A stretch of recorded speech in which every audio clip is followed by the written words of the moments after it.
Hi, welcome back. It's Sunday by the time you see this, although actually I'm recording this on Saturday. So it is currently Christmas at the moment, and I've just come back from my sister's and had an amazing day, and yeah, had a wonderful time. So I hope everyone did as well. And Merry Christmas to you. Happy holidays. Happy Hanukkah. Happy all the other wonderful things that happen around this time of the year. And I hope you had an amazing day. I hope you have an amazing day on Sunday, today, I guess, when you're seeing this. And yeah, we're good. Just want to give you guys a quick update. Beta reading is going fantastic. Really, we're tackling this kind of from two areas. Some people are finding grammar and inconsistencies and all that good stuff from that level. And also, like a lot of times when I'm writing this, I'm just kind of eyeballing different things. And so some people have found some logical inconsistencies. Nothing really huge, but just little things. And I really love that because I don't want anything in my book to trip my readers up. I want it to make sense, if at all possible. If a completely made up world that's magical can make sense, then I want it to make sense. So yeah, so there's just been little things that on a second read through you guys have found, and I absolutely love it. Like the book is really just better for all of the thought, the reading, and everything that's gone into it, and I really appreciate this. So thank you. Um, just a note: once Dawn and Harold have finished their pass, which I've been kind of holding back, like to let you guys have a chance to kind of read everything. Then it kind of as that finishes up, then I'm gradually taking the files back out of the folders. So at this point, chapter one is gone, and then gradually as the rest of the stuff gets done, then there's got to be some point where you just say, okay, that's it. It's good enough. Otherwise, it's crazy. Believe me, it's crazy. I'm posting there are some lyrics in the in the book at this point. Obviously, they are not copyrighted. Can't do that. But they're very old sea shanties, and so I've posted a music video from Home Free, which is an a cappella group, and they put together a sea shanty song, which is just awesome. So if you like Home Free, they don't obviously use any instruments, so all the beats, all the sounds, everything you hear is all made up by them. And I've seen them in concert. They are amazing. I love them. Love all their albums. So if I can send any of you their way and you fall in love with some great music, perfect. Um, so just a recap of last time. So Sandy and the gang shows up. Their first attack was really powerful and amazing. I don't want to take anything away from that. Like if they would have fought a normal mage, holy cow, like that would have been the end of the fight. Thank you, good night. Um, but then Carl was able to rally, and he really put his plan together and put it to use. So we basically lifted Tyler off the ground and smashed him against John. We put Sandy in the sucker circle. We froze John and broke him into a million pieces.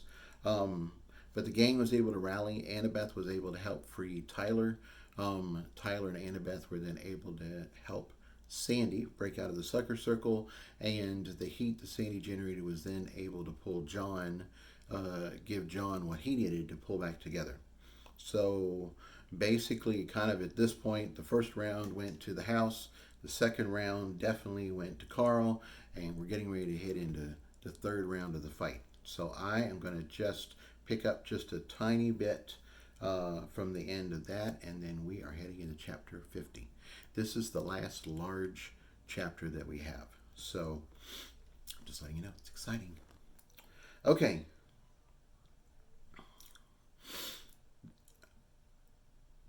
John kissed Sandy back. His big rocky lips covered half her face. Then he put her back down on the ground again. Then they looked at Carl.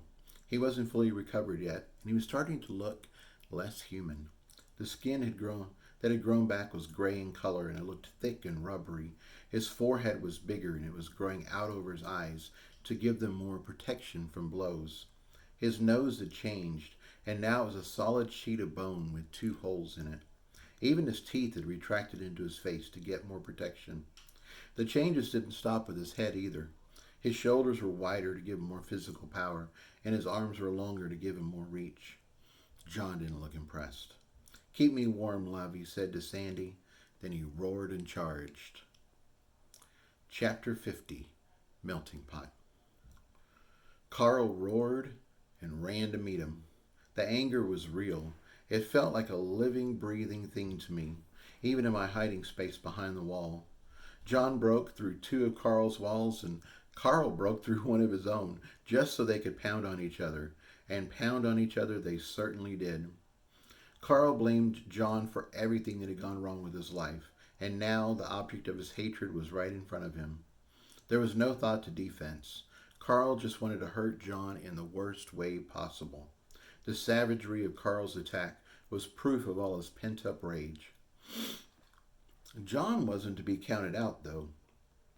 He was a freaking force of nature as he popped Carl's shield over and over again, landing punch after punch in the face of Carl's furious attack. But even in spite of John's best offense, Carl's viciousness seemed to be winning the day. A particularly nasty punch from Carl knocked John backward, scattering stone and pieces of John everywhere. The action was so fast and so powerful, nobody wanted to get between them. Annabeth switched her sonic magic to Another One Bites the Dust. The beat fueled John, helping him hit even harder. Tyler worked the edges, darting in and raking his claws over Carl's flesh every time his shield fell. Even with Carl's rubbery skin, Tyler was still inflicting damage, and the cuts he was able to land didn't seem to heal quickly. Carl was recovering from broken bones in seconds now, but Carl's claw marks were leaving open wounds. Sandy kept John nice and toasty as Carl kept trying to freeze him, and she set Carl on fire every time his shields fell. She also used her own force magic to try to trip Carl every time he moved, as well as deflect his punches. Despite all this sound and fury, neither side is winning, my analytical side noted, which means eventually we're going to lose. He was right. Carl was healing the damage he took at an alarming rate, and it was more than that. He was slowly modifying his body to win this fight. His rubber skin became denser to withstand the punches better.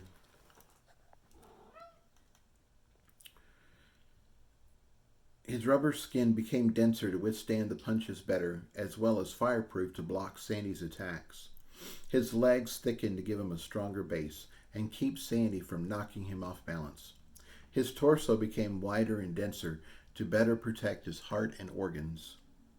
The longer this fight went on, the more he was going to gain the advantage, both from the changes he was making to himself as well as the rot that was filling the air.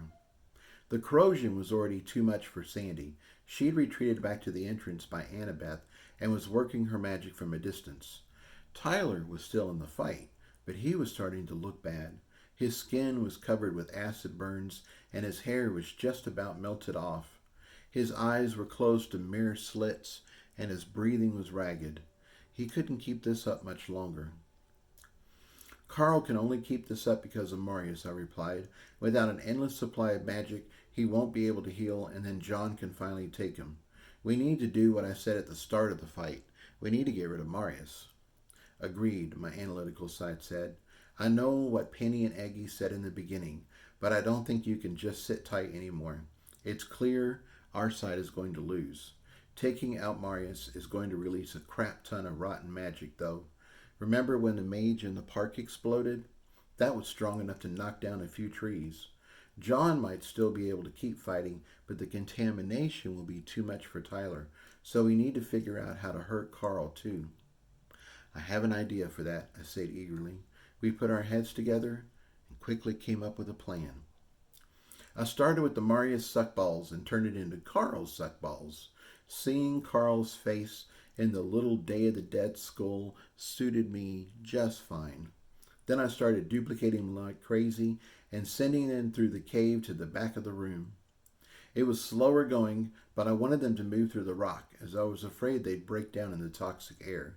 I needed them to be fresh and ready to go, not half burnt and barely functional. Get in position, I called to my miners, and thousands of my little mustachioed creatures started swimming up the walls and across the ceiling.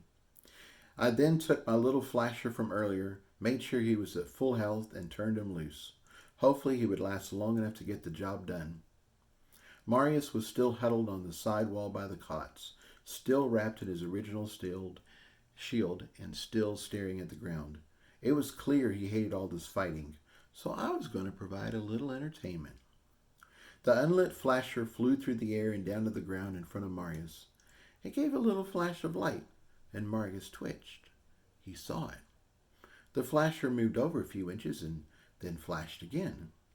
Marius stopped looking so small, and his eyes started tracking the light. He was interested. The flasher moved and twinkled, and Marius took a step away from the wall. It was almost an unconscious step, and then he took another. That was all, though. I needed him to take one more step, but he wasn't having it. He was curious, but he didn't want to leave the relative safety of the wall. I'd figured this would happen, so I made 5 more flashers and upped the ante. They flew into position and then started flying around, making an outline. They drew a dick and balls, just like you'll find on the walls of bathroom stalls the world over. On one hand, this was so stupid and juvenile. On the other hand, I thought it'd be perfect for Marius, and sure enough, his face broke into a grin, and he took that all-important final step. I almost couldn't believe it had worked. I'm sure regular Marius would have stayed by the wall and ignored the lights. Having just filtered the magic of 14 rotten mages, Marius was full of stolen magic, and thankfully that made him stupid. Go, I commanded my thousands of miners. Go, go, go. They swarmed the supports, still holding the rock slab in place, and it started to fall. The supports didn't release evenly, though, so it did exactly what Eggy had warned might happen. It started to fall at an angle and almost got stuck. Thousands of miners immediately swarmed the edges, though, and kept the rock slab moving. Marius didn't look up, so he didn't see it coming, and the battle was so loud, he didn't hear it either. When the huge slab of rock fell on him, he was totally unprepared, and it smashed him to the ground. Second round, go, I commanded. Go, go, go. The miners swarmed the much bigger slab and cut its supports too. This second slab was massive. It was about 3 feet wide, 8 feet long, and 6 feet deep. It probably weighed as much as one of those big 18-wheeler trucks. And it fell perfectly straight and true. The first slab had popped Marius' shield and probably broken a lot of things as it smashed him against the floor. He wasn't dead, though, until the monster slab hit. Then it flattened him out like a bloody pancake. I've heard it said that humans are just skin bags filled with water. As Marius exploded out, I realized that was kind of true. I thought for sure his bones would stay intact, but even they were crushed into powder. Marius, the cruel lover and magical battery, was no more. The main battle stopped as everybody turned to see what the heck was going on. What they saw was so unexpected that nobody reacted for a moment. After all, who would expect the ceiling to fall and splatter someone? I know everyone felt the difference a moment later when a dark wave of rotten magic blasted through the room. It felt like a nuclear bomb had gone off. It tore apart the man-made wall I was hiding behind and knocked me off my feet. Tyler flew across the room and didn't get back up. It rocked John and Carl and made them both stagger back. Annabeth and Sandy were the farthest away and had the most time to react. Sandy threw up a fire shield and a force shield, which seemed to help. The blast still smashed both of them against the wall. All creations other than suckballs, come back to me, I commanded. Go through the rock and stay out of the room, but get here now. Grannies, clear the air around me, I ordered. Give me a small, clean space to work with. We got this, the head granny said as she directed her crew. You just do what you need to do. Red, be prepared for lots of acidic action, I told him. Just keep me safe. You got it, Captain, he called back. The Hex Network has your back. Miners, go to Penny. Your job here is done. I wish I had more time to thank you, but you've all been amazing. I felt for my flashers, but they were gone. They'd been too close to the center of the blast and hadn't survived. Damn, I should have told them to sink into the floor as soon as the first slab hit. They weren't really alive, and I could always summon more of them, but my little soul creations seemed like real people to me. I hated losing any of them. My surfers showed up, and I was shocked to see they had taken almost no damage.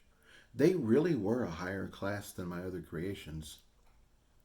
I repaired what little damage they'd taken and told them to wait inside me. I'd known what was coming, so I'd reacted the quickest, but the rest of the room sprang into motion without too much delay. John ran to pick up Tyler, and then hurried to get behind Sandy's shield. Annabeth got her breath back and started singing, It's a Kind of Magic. I guess she was in a queen mood. Surprisingly, Carl took the longest to react. No, he said softly, and took a halting step towards what was left of Marius. No, no, no, no, he cried in anguish as it started to sink in. Marius, his friend, was dead. I almost felt sorry for him. I didn't know how long they'd been together, but Carl, Marius, and Isabel had been a team. Now Marius was the second mage in their trio to bite the dust. Only Carl remained. I couldn't imagine what that must feel like. He shambled over to the fallen stone slabs and sank down beside him. Damn it, he cried. Then he punched the rock. Damn it, damn it, damn it. He was screaming now as he got to his feet and kicked the 6-foot slab over and over again. To my surprise, it actually moved, and he finally pounded it enough to knock it off the smaller slab. All that fucking work, he cried. Huh? All that damn work. I put up with your shit over and over again, listening to your stupid chatter, you and your damn games. Oh, I thought they were friends. Now you've wasted all that magic, all of it, the planning, the time, the soul-sucking process just to get it, all of it, gone. Oh my, Carl wasn't losing a friend. He was losing his battery, and that's the only thing he seemed to care about. You are shit, Marius. Shit, shit, shit. I thought Marius was a selfish, cruel little turd of a mage, and I guess Carl agreed with me. I thought Marius was going to cry himself out until he threw himself down on the 2-foot rock slab lying on Marius and started growling. What the hell? Had he lost his mind? He scooted a little left and then a little higher until he was lying exactly over the spot where Marius had been crushed. Then he growled again, and all his sucker runes lit up. To my complete surprise, they started pulling in dense cords of rotten magic. The last thing we needed was for Carl to get more power. I activated my Carl sucker runes, sucker balls, and turned them loose. Almost 500 sucker balls came out of the back wall and started pulling from Carl. For a moment, everything was balanced. They were taking from Carl as much as he was pulling in, but then they filled up, popped, and Carl started gaining again. I started making more as fast as I could and sending it into the back wall. Carl gaining even more magic was not part of my plan. I had to stick with the back wall, as that was the farthest away from my friends. They were holding their own against the acidic rot, but it was only because everyone was supporting Sandy's shields. Sandy's fire was burning the air, and that helped to purify it a bit. I also saw Annabeth's pink magic, Tyler's sky blue, and John's gray magic blended into her force shield. Tyler was now awake, and both he and John were singing with Annabeth. I think she was the real force behind blending all their magic together. For the moment, they were okay. I just needed to figure out what Carl was doing. I looked at Marius's body. It was smashed and gory, but it wasn't anything special. What was special was Marius's ghost that floated just above it. Actually, it really wasn't his ghost. It was just a human-shaped form of all of his compressed magic. I thought the wave of magic that had swept the room was the extent of his power. It was just the tip of the iceberg. The bulk of his magic was floating in the 2-foot stone slab, and Carl was soaking it up like it was the world's best milkshake. I would have thought that Carl could no longer access Marius's power. The sucker tattoo that had been part of Marius's body, which was now flat as a road, the sucker tattoo had been part of Marius's body, which was now flat as a roadkill armadillo in Texas. Maybe it was because all that magic had first passed through Carl, or maybe it was because Isabel had imprinted on him, on what Isabel had imprinted on him was more than a tattoo. But regardless of the reason, Carl was pulling in power faster than he ever had before and getting stronger by the second. I made 1,000 more sucker balls, but they weren't enough. Carl was gaining much more than he lost, and that became really obvious when he started glowing.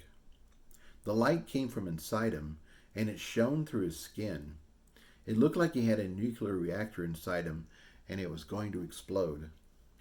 I guess Sandy felt like that too, as they started scooting along the wall, heading for the exit. Getting out of there seemed like an excellent idea. I decided to make sure they were safely gone, and then I was going to sneak away myself. I had no idea where the side passage went, but hopefully it was far away from here. Once I got out beyond the warehouse barrier, I could use my sight to figure out where I was and dig for the surface. It wasn't a great plan, but being anywhere else was better than being here. That idea came crashing down when Carl looked up and saw what they were doing. "Oh, no you don't," he snarled and gestured at the passage leaving the room. A beam of power as thick as a bourbon barrel shot out of his hand. I felt the passageway collapsing before I saw it as he destroyed the far end of the exit first. Then he worked his way back towards the room, bringing down the ceiling and imploding the walls. He even sealed the rocks together just to make sure there was no way they could dig themselves out. Holy crap, that was a lot of power. He slowly got to his feet, and I was shocked at his appearance. Before, I thought he was turning into something like an ogre from World of Warcraft. Now, it looked like he was turning into more of a Lich King. He was the same height, but now he looked gaunt. His skin rotted and fell off him like wet mud, only to be regrown again. His muscles wriggled like maggots were crawling under them. His skeleton glowed like it was radioactive, and he leaked blood that dried and flaked away. "Are you happy, John?" he asked. Even his voice had changed. Now it sounded like worms in a blender. "You've destroyed me, John. I've sacrificed everything. I can't come back from this." "You know very well I never wanted any of this," John replied. "If I had my wish, Isabel wouldn't have been so power hungry, and Jennifer would still be alive. Isabel would still be head of the Louisville Mages, and you'd still be happily nestled in her bosom, and Marius would be doing whatever he liked to do. I'm sure the three of you would still be nasty people, but you'd be alive and you wouldn't be hurting anybody else." "I don't care about people, John," Carl said dismissively. "They are just sacks of magic, flowing around this world like jellyfish, waiting for me to eat them. I take what I want, and they fall apart. You, however, you killed her. For that you have my attention, and for that I shall let you live, at least until I eat your woman." He leered at Sandy, and a few of his teeth fell out. "Then I'll eat your friends." He smirked at Annabeth, and a few more teeth fell out. Then some of the missing ones grew back in. "I'll eat you last, John, and then I'll rest in peace." He laughed, and it was a wet sound. "I'll take your precious spark of life, John, and I'll suck it through my teeth. Then I'll roll it over my tongue while I savor your dreams. Everyone tastes different, John. Did you know that? I wonder what you'll taste like. He licked his lips in anticipation. Part of his tongue fell off. Get ready, my analytical side said. You've got to distract him before he hits them. His last shot was truly massive. Even John couldn't stand against that. Well, crap. I'd been hoping it wouldn't come to this. We couldn't beat Carl physically or magically, so the only way I could think of to take him out was to embrace the essence of the sucker rune and drain Carl dry. Surfer dudes, here's what I need you to do, I said, and sent them an image. They could assume any shape, so it was easy for them to form the sucker rune and sit against my skin. I was going to put them all over me, but then I rearranged them so they were on my back.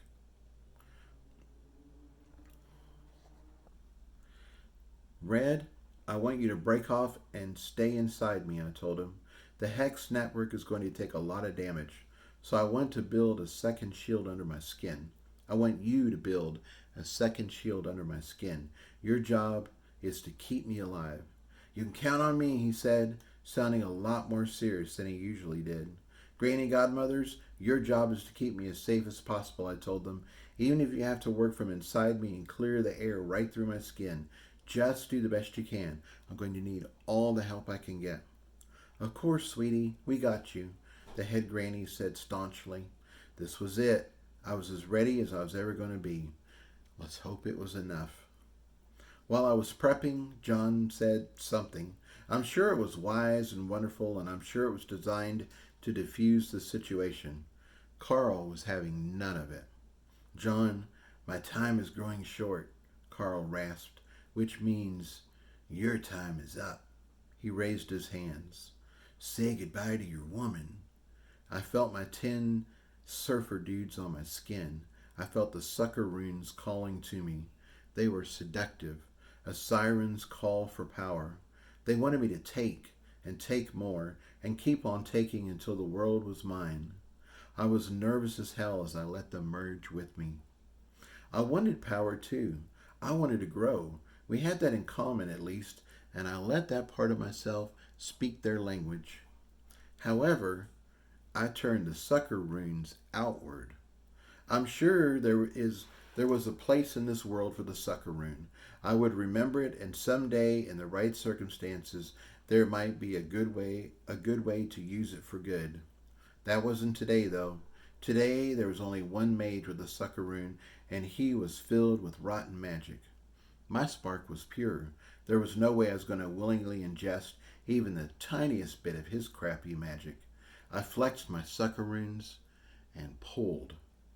I expected my runes to flare to life and bring Carl to his knees, but that wasn't what happened. Instead, I sort of connected with Carl and I sort of pulled some magic. It was only a bit, though, nowhere near as much as I'd hoped. It was going to take me a minute to get the hang of this. Fortunately, I connected enough to get Carl's attention. He stopped his attack on Sandy and instead started looking around. Who's there? He demanded. I didn't bother answering as I was too busy figuring out how I wanted to do my second attempt. The man-made wall had fallen, so it wasn't long before he spotted me. Little mouse, he exclaimed. You're still alive? I thought I'd figured out what I'd done wrong. I just pulled indiscriminately, like waving a vacuum cleaner around in the air. I needed to aim my runes. I'd picked just one of my surfer dudes and aimed it at the tattoo on his chest. This time I locked on and the connection snapped into place. As I pulled, a steady stream of his magic flowed to me. The powers wanted to go inside my body and merge with me, but I changed the runes so the power shot out behind me instead. Oh, you think you can take me? Carl laughed arrogantly. I've drained much better mages than you, little boy. I ignored him and connected my second rune. You probably need to talk to him, my analytical side noted. You want him to focus on the struggle for power, which you have a chance of winning. Otherwise, he might just decide to blast you. All right, good thinking. I didn't want Carl punching me either. Time to be a little sassy. You seem to have a tad too much power, I told Carl lightly. I just thought I'd take a bit off the top. I'm sure you won't miss it. Well, you are sure going to miss what I take out of you, Carl growled as his other tattoos lit up. They tried to connect me, but I was only using the rune, not the whole charm, so they seemed a little confused. Let me help you with that, I told him, and quickly connected one of my runes to each of his tattoos. I got the two on each shoulder, the one in the back he used to connect to Marius, and the two on the inside of each thigh. Aren't we missing one? I said saucily, pointedly eyeballing his crotch. How do you know about that? He asked suspiciously. It just makes sense that Isabel would suck on your love muscle, I laughed. Then I licked my lips and gave him a come hither look as I connected to his final tattoo. I needed him thinking about sex and sucking magic, not about blasting me into little pieces. He grunted and his eyes got a faraway look. I'm sure this brought back memories. That's it, Carl, I mentally urged him. Just keep thinking about your glory days while I suck you dry. I realized I needed to save one surfer dude, as I wasn't sure what all this power draining was going to do to them. I touched my original dude and told him to go inside me and stay out of the fight. Then I duplicated my dudes until I had 20 sucker runes on my back. I connected 2 of them to each of his regular runes, and then the rest of them I connected to his crotch tattoo. If I was right, this was the one Isabel pulled from the most, so it should be his weakest link. Carl swayed back and forth with a sloppy grin on his face. Each of my sucker runes was pulling a substantial amount of magic out of him and venting it behind me. It was flowing out so fast, and the magic was so nasty, it sort of looked like I had smoky black wings. I was beginning to hope this might be it. Maybe all I had to do was be the hose and empty the pool. As Carl lost magic, though, I could see his mind returning. He stopped swaying and his eyes lost their vacant look. Instead, he started glaring at me and fighting back. His tattoos glowed even brighter, and his hands clenched as he leaned into me. The magic flow slowed down from a torrent to a stream, and then to a trickle. Still glowing, his skin stopped falling off of him, and his teeth stopped falling out. He continued to heal, so soon he was starting to look a lot better. Well, damn. Taking some of his magic was actually helping him recover. That wasn't what I wanted at all. It's not easy, is it? He smirked at me. Mages think all you need is a skin charm and you're in business. Pluck a little here, yank a little there, and the world is your oyster. Free magic and an easy ride to the big town. Now you're learning it takes more than that. It takes dedication, focus, and stubborn ruthlessness. His eyes lit up even brighter. Are you stubborn, little mouse? Do you have what it takes to be totally ruthless? I don't think you do. I spared a quick glance at Sandy and the crew. The air had turned dark and smoky, so it was hard to see. Their shield was up and they were hanging on, but that was about it. I think you're wrong, I told him. I think you just learned how Isabel sucked magic and took it to the next level. I think there's another way. One that's respectful of life, one that's balanced with nature, one that's in harmony with all living things. You're batshit crazy, he snorted. I'm not the one that looks like a lich, I shot back. I have my way, you have yours. Let's see who wins. He got an eager grin on his face as he set his feet in a wide stance and hunched his shoulders. He was ready to battle, his will against mine. Excellent job, my analytical side applauded. You've got him focused on his sucker tattoos. Now it's time to win this.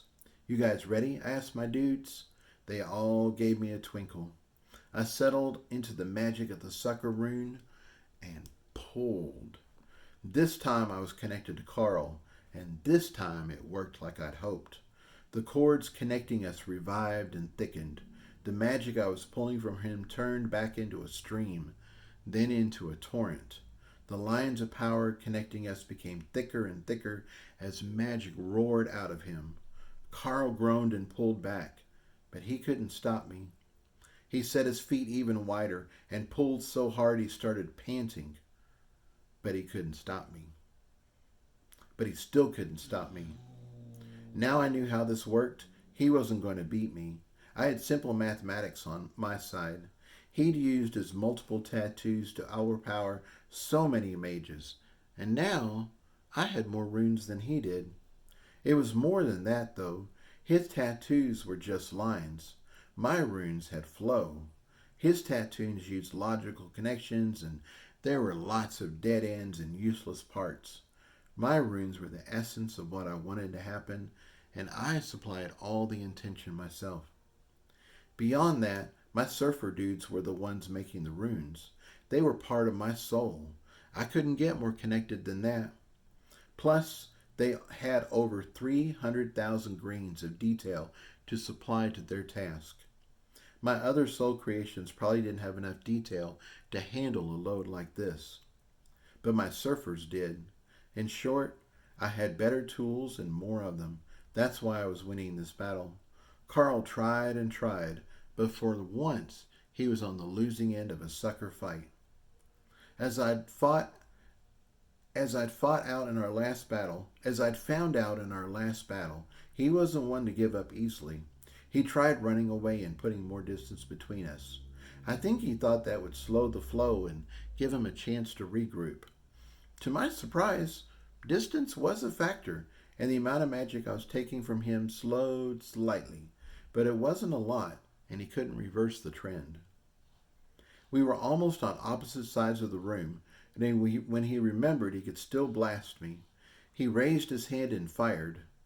I got ready to dodge, but only a small dribble of a spell came out and fell on the floor. He tried a few more times, but I was pulling too much magic from him for him to be able to successfully cast anything. Then he remembered the one option that filled me with trepidation. He could still smash me into the ground physically. He roared and charged across the room, or at least he tried to. Losing all that magic was affecting him physically too. Instead of a charge, he managed more of a fast shamble, but I was still worried. Carl had gone toe-to-toe with John, and even as a Lich King, he surely had a lot more physical might than I had. I'd been in my kung fu comatose state for a long time, so even with T's help, I was still in bad shape physically. I backed up, and when Carl reached me, he swung and I dodged. It was a horrible dodge, and he clipped me a bit, but it actually knocked me away from him and I took off running. Well, I wasn't really running. I was so stiff I was shambling myself. I wasn't fast, but I was slightly quicker than Carl, so together we played the slowest and most awkward game of cat and mouse in history. I felt like we were in one of those stupid horror movies where the Lich King monster chases the victim, but somehow he's not fast enough to catch him. It wasn't totally like that, though. In the movies, the victim falls and then screams in helpless terror as the monster catches up. I wasn't that stupid. I didn't fall, and I didn't scream in helpless terror. We were in a room, though, which meant that sometimes Carl was going to catch me. I dodged as best I could, but he still clipped me now and then. I just went with the flow, bounced off the walls, and kept running. One advantage of running away was all the nasty magic was flowing out behind me. So he got a face full of his own acidic rot. I don't know how much it really hurt him, but I'll take any advantage I could get.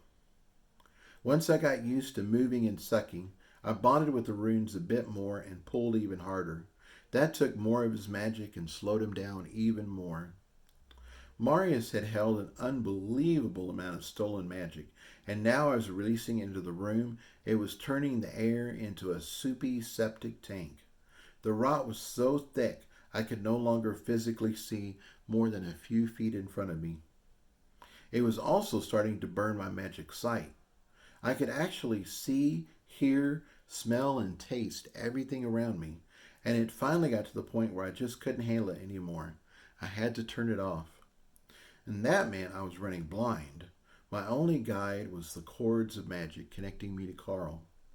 Eventually he stopped, so I dug deeper and pulled even harder. He still didn't move, so I carefully walked back towards him. This might be a trap, but I needed to see how he was doing. Visibility was only a few feet, so when I got close, it seemed like he suddenly appeared out of the mist. Carl looked terrible. He was no longer glowing internally, and he was no longer healing. Instead, he was slowly falling apart. The acidic air was eating him alive, and as I watched, a piece of skin on his chest melted loose and slowly slid off of him. I just stood there, watching him decompose before my eyes. The Hex network is going to fail soon, Red called. We can't hold this off much longer. Got it, I replied. Grannies, how are we doing? This is getting more than we can handle, too, the head godmother said worriedly. You've been running around, so we haven't been that much help. If you move slowly, we can clean the air around you much better, giving you a bit more protection. We can also attempt to clean a bit of the air in front of you, but you have to give us time to work. Carl collapsed and hit the floor. I really wanted to stay and make sure the job was done, but I wanted to get out of here even more. I was afraid that if I didn't stick around and finish him, Carl would find a way to absorb some of this power. He'd heal himself back up and come after us again. That could not happen. You can still drain him from across the room, my analytical side noted. Carl isn't coming after us, so we really need to get the hell out of here. He was right. I also remembered the exit was closed. I wasn't sure I was going to handle that, but at least I could hook up with the rest of my crew and we'd figure it out together. Now, what direction were they in again? I switched on my magic sight briefly so I could find out where I was. When I did, I screamed in pure surprise and agony. When had the magic gotten this intense? The stolen magic was horrible. It was angry, bitter, and vindictive. It tore at my senses and tried to pull me apart. Jason, Tyler called anxiously. Carl's down, headed your way. I felt so raw, so I kept it short. Just sing. I'll find you. In my brief moment of vision, I'd seen them all huddled together, hiding behind as many shields as they could put up. The area right around them wasn't as dense with stolen magic, though, and the only thing I could think of that would do that was their singing. Annabeth's pink, cheerful magic must be mixing with their voices and making the stolen magic just a little less angry. I don't know this for sure, but it's the only theory I could come up with at the moment. If so, it was helping them a lot, and it would help me if I could get close.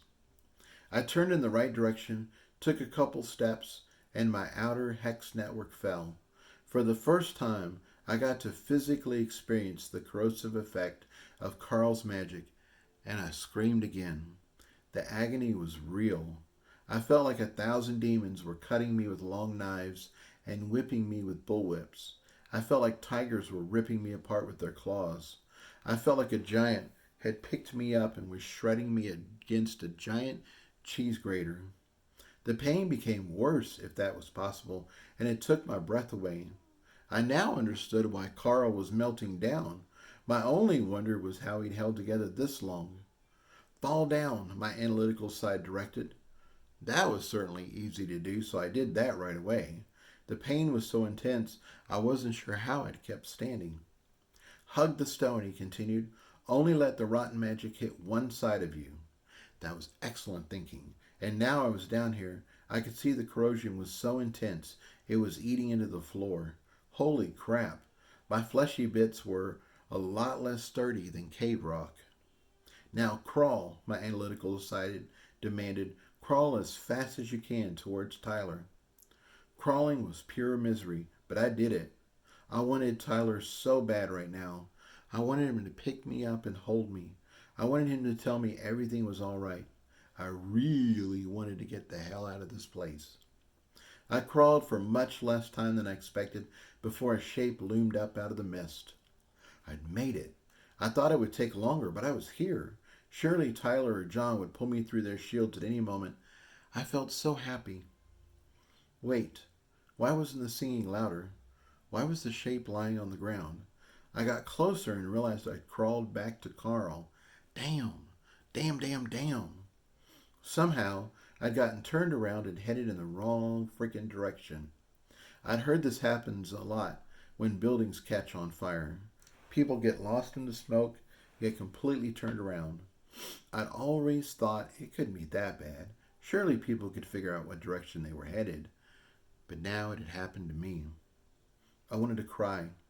It hurt so bad I whimpered in pain. I wanted to lie there and give up. This was hell, like literal hell. The skin had melted off Carl's face. Somehow he still had eyes, and somehow they managed to convey triumph. "Fuck you," he slurred as he had no lips. "You die." It was just what I needed to snap me out of my haze. Nobody tells me to die.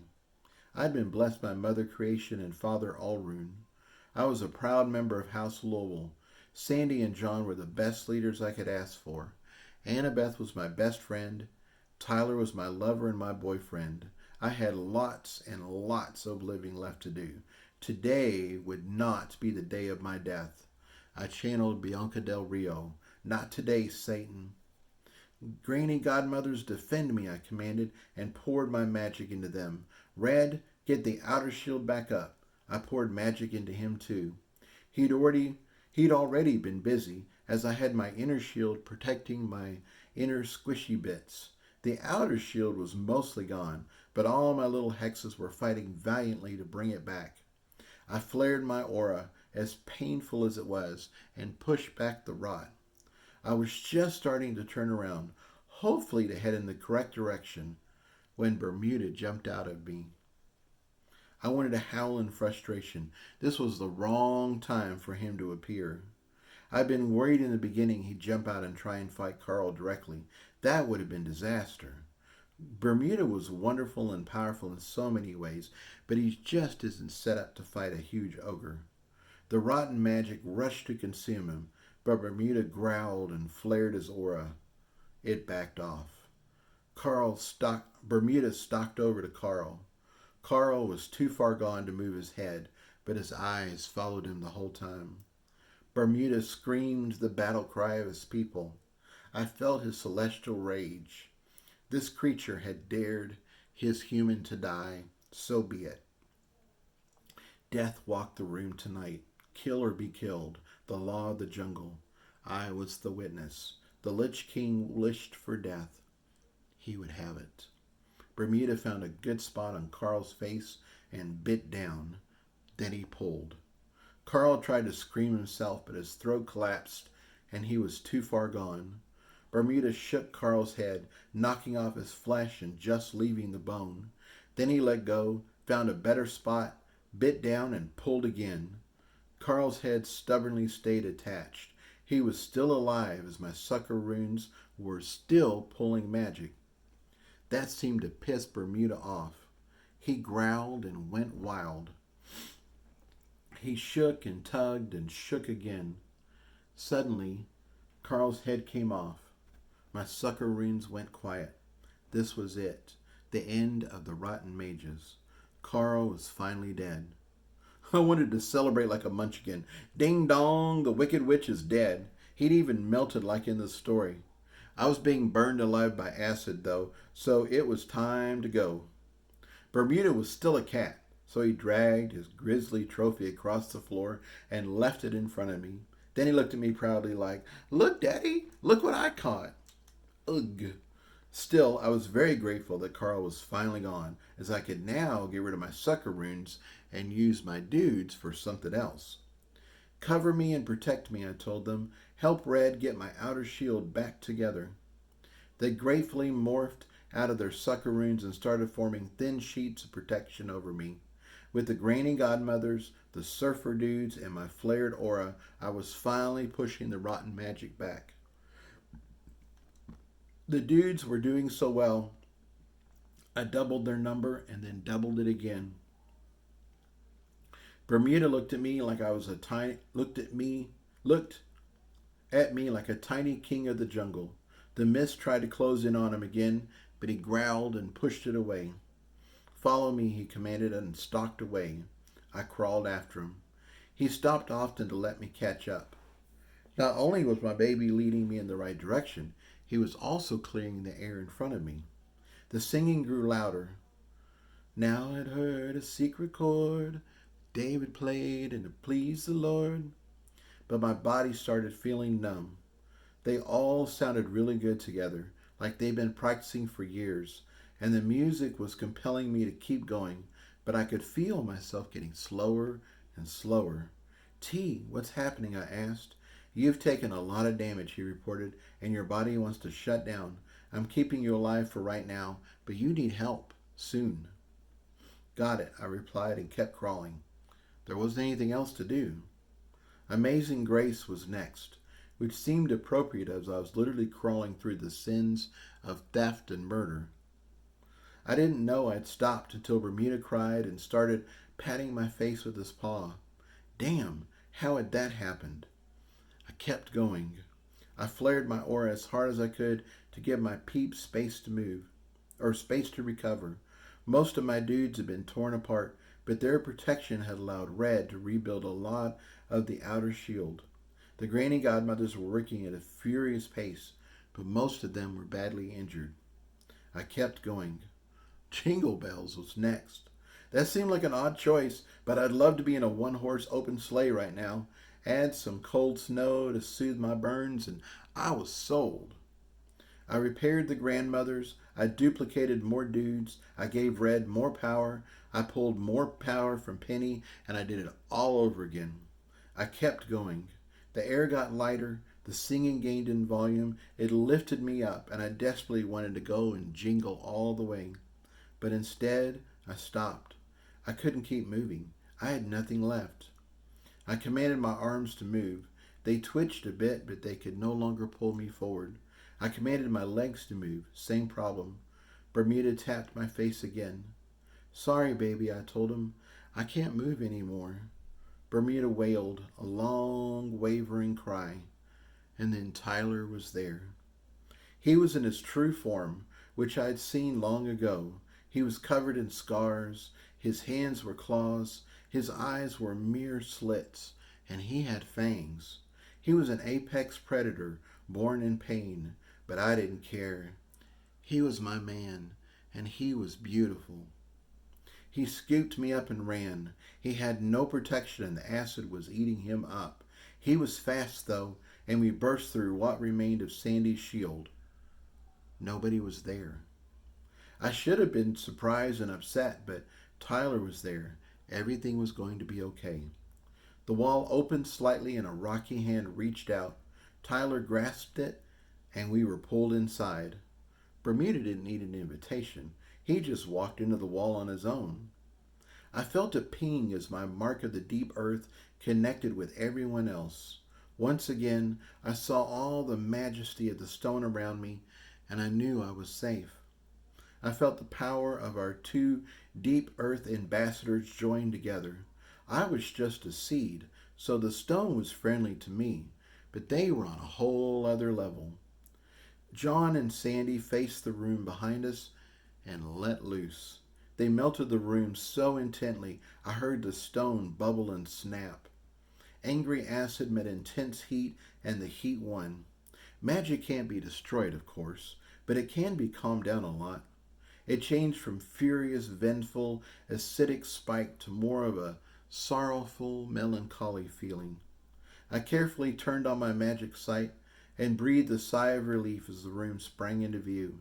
I could feel all the stolen magic, but it wasn't burning me anymore.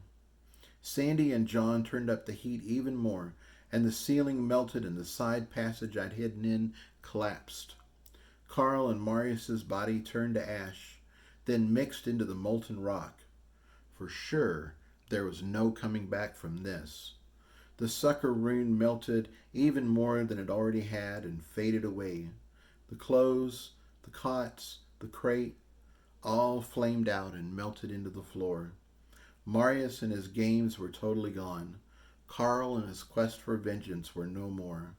There was a purity in the fire, and it burned the slate clean. Their evil was gone, and it wasn't coming back. Tears ran down my ruined face as the relief set in.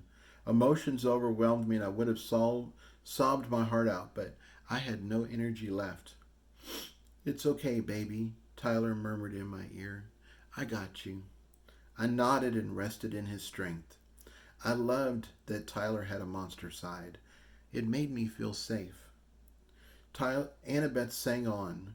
Her magic united us. Silent night, holy night. Sandy and John kept going. They brought the purity of fire to the entrance tunnel and melted it down. All is calm, all is bright. They melted the stone stairs. Holy infant, so tender and mild, the hidden door shattered in the heat. The old warehouse with its thick timbers became a raging inferno. Sleep in heavenly peace. The floor of the new warehouse buckled and melted. Sandy's original sucker rune was now gone forever. Sleep in heavenly peace. Sandy and John pulled us closer together. Bermuda couldn't sit on me, so he hopped into Annabeth's arms and let her carry him. Let's go home, Sandy said, and John smiled and nodded. Then he winked at Annabeth and started singing a sea shanty. There once was a ship that put to sea, and the name of the ship was the Billy O.T. The wind blew hard and her bow dipped down. Blow, my Billy boy, blow. Like the captain of a ship, he caught us up in his magic and pulled us forward. He was a mountain troll, a stone golem. This was his world. Soon may the Wellerman come to bring us sugar and tea and rum. One day when the tonguing is done, we'll take our leave and go. It was so beautiful moving through the stone. All the different rocks and minerals glowed, and it was like we were moving through the stars. Galaxies and constellations flowed around us. They sang to us and welcomed us on our voyage. Oh, the wind was foul and the sea ran high. Leave her, Johnny, leave her. She shipped it green and none went by, and it's time for us to leave her. Goodbye, cave. Goodbye, floor. I'm headed home. I snuggled into Tyler a bit more as tears continued to flow.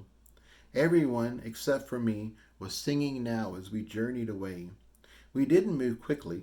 We were moving through stone after all, but we stayed consistent, and that was all I could ask for.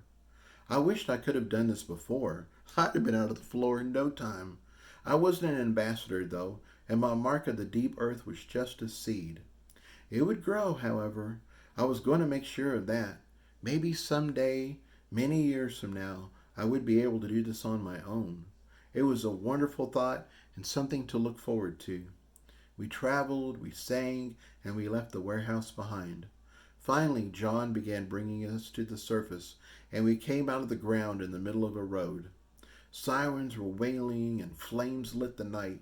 We were at least 2 blocks away from the warehouse, so I guess we traveled further than I thought.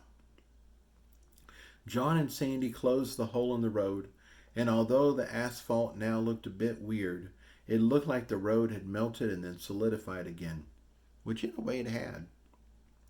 Our group moved to the sidewalk and started home. We didn't get stopped, although I'm sure that was because of the fog of Jonah. Our crew looked anything but normal. We had a 9-foot rock golem, a monster-looking man with claws and fangs, carrying a burn victim, a beautiful woman with long black hair, and a smaller woman carrying a black and white cat. Emergency vehicles raced by, but nobody gave us a second look. The closer I got to our house, the more real it became. This was over. Carl was gone, which meant his oaths were broken. Ken could recover and go back to his school. Josette and at least some of the Louisville mages were alive. They were now free to rebuild their shattered school and grow again. We were finally free to have a normal life. Well, as normal as it got in the supernatural world. We reached the house and Tyler carried me through the shield. As he carried me up the walkway, I felt the house reach out in love and acceptance. Welcome home, Jason, it whispered in my